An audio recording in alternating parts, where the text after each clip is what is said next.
So first of all, we have to know who Elijah is to really dig into this text. Elijah was a man that walked the earth thousands of years ago.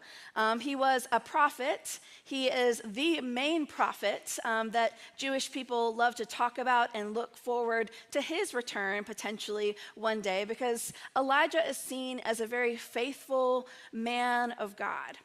Now, Elijah is an amazing person for a lot of the things that he did.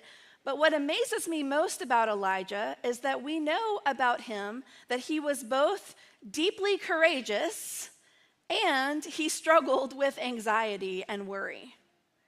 He stood in between both of those worlds, where he would do courageous things in the name of God and then wonder about whether or not he did the right thing or if God was actually, in fact, with him. Now, just before this passage that Susie read for us today, Elijah had gone to King Ahab and Queen Jezebel. You've probably heard tale of King Ahab and Queen Jezebel, who were not a good king and queen. And Elijah went to them with a message from God, and he said, if you don't straighten up, there's going to be a drought. In fact, the drought is going to go on until you straighten up. Well, the drought went on and on and on. And you can imagine that Elijah was enemy number one for King Ahab and Queen Jezebel. And so Elijah went to a place where he was provided for. A nice little stream was there, and some ravens brought him food and other things like that. And it was in this place that Elijah eventually gets called out, and he goes against the prophets of Baal. And Baal is the king, Baal is the god that Ahab and Jezebel worship. And they have an altar there. And we're told that the prophets of Baal do everything that they can to get the altar to come on fire, to light up. And they're unable to do that. There's hundreds of them there. Well, Elijah does the same thing by himself, covers it in water, and asks for fire to rain down, and the fire comes down. So Elijah does courageous things. Excuse me. Can you mute me? Thank you.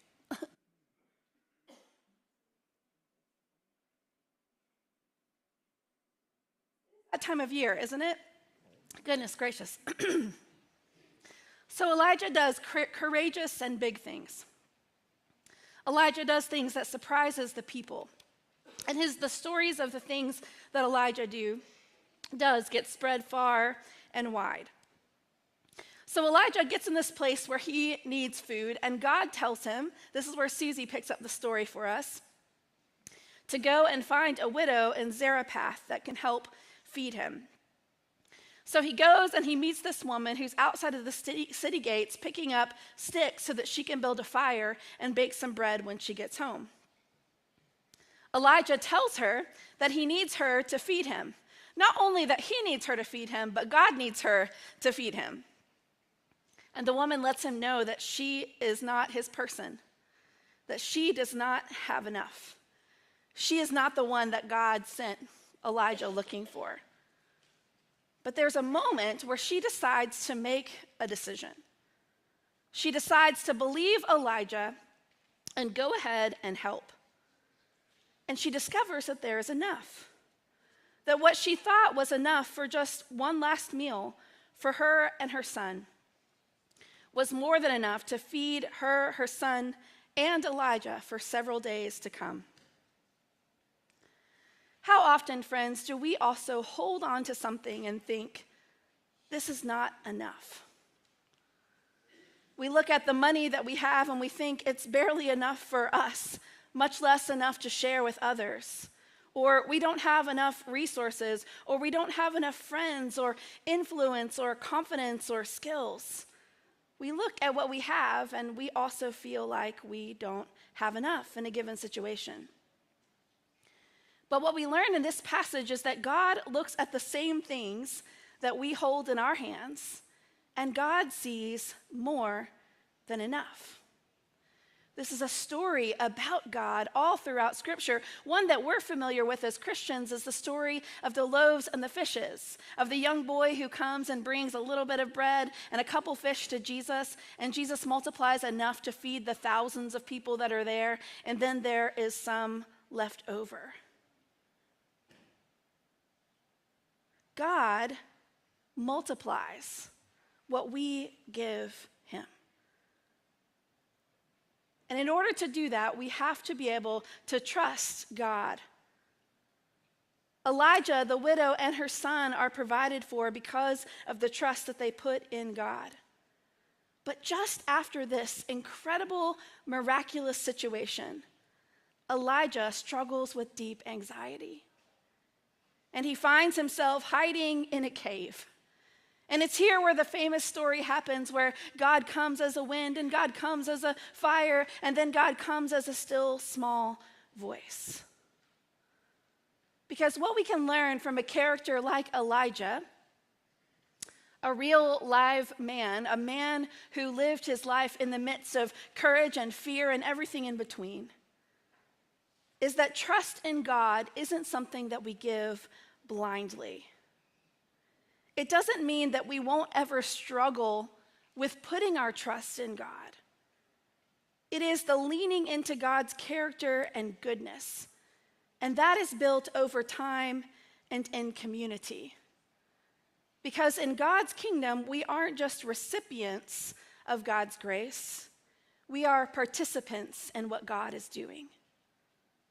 This woman wasn't just a recipient of God's generosity of having enough for her and her son and for Elijah.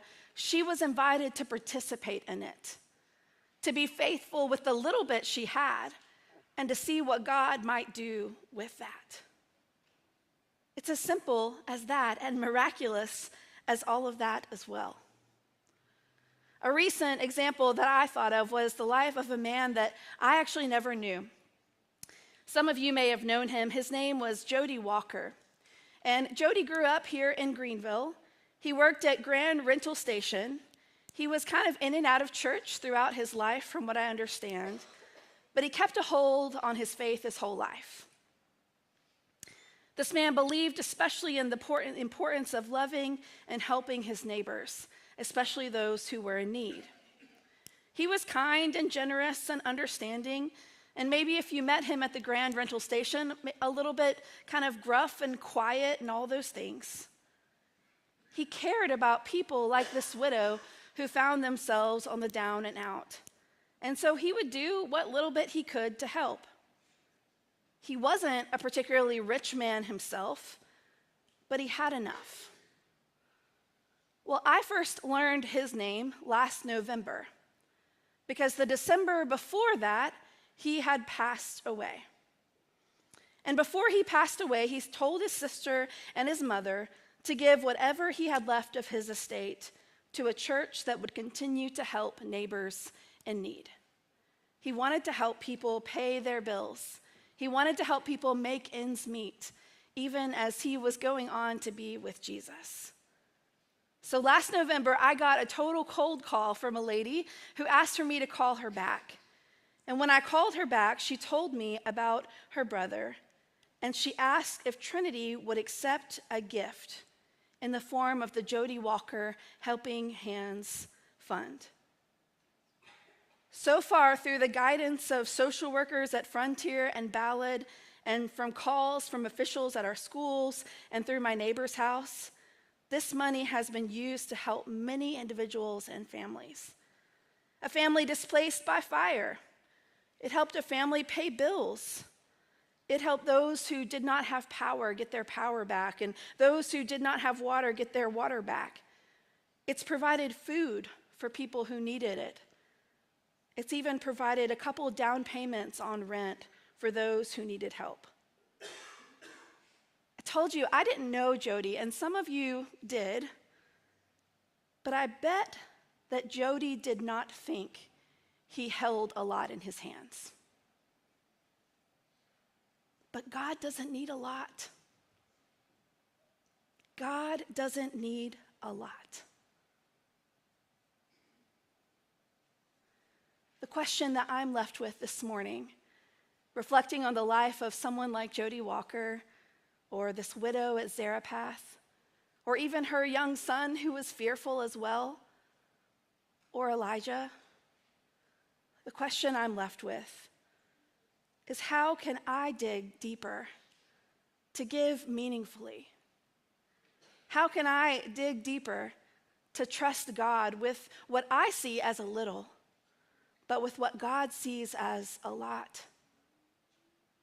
How can I have the vision that God has to not look upon scarcity and wonder how things will be, but instead see the abundance of what God is able to do and lean into trusting God with that?